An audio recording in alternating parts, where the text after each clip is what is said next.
ஆண்டவர் இன்றைக்கு நம்மளோடு கூட பேசுகிற வசனம் யோவேல் 2வது அதிகாரம் 23வது வசனம். சியோன் குமாரரே, உங்கள் தேவனாகிய கர்த்தருக்குள் மகிழ்ந்து களி கூறுங்கள். அவர் தக்கபடி உங்களுக்கு முன்மாரியை கொடுத்து உங்களுக்கு முன்மாரியும் பின்மாரியும் ஏற்கனவே வருஷிக்க பண்ணுவார்.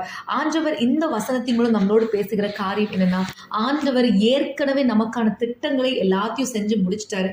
நமக்கு இதுவரைக்கும் கஷ்டத்துல இருந்திருக்கலாம், நஷ்டத்துல இருந்திருக்கலாம், உபத்திரவத்துல இருந்திருக்கலாம். ஆனா ஆண்டவர் நம்மளை ஒரு பெரிய ஆசீர்வாத எல்லைக்குள்ள கொண்டு போக போகிறார். அதற்கான திட்டத்தை ஆண்டவர் ஏற்கனவே வருஷிக்க பண்ணியிருக்கிறார். முந்தின 2 வசனங்கள் சொல்லியிருக்கு, பயப்படாதே, கர்த்தர் பெரிய காரியங்களை செய்வார். ஆண்டவர் வெறும் மனுஷங்களுக்கு மாத்திரம் சொல்லல, அந்த தேசத்து மிருகங்களுக்கும், வெளியின் மிருகங்களே பயப்படாதேயுங்கள், வனாந்தரத்திலே மேய்ச்சல்கள் உண்டாகும், விருட்சங்கள் காய்களை காய்க்கும், அத்திமரமும் திராட்சை செடியும் பலனை தரும் என்று 22வது வசனத்துல சொல்லப்பட்டிருக்கு. ஆண்டவர் மனுஷர்களை பார்த்தும் பயப்படாதுன்னு சொல்றாரு, மிருகங்களை பார்த்தும் பயப்படாத.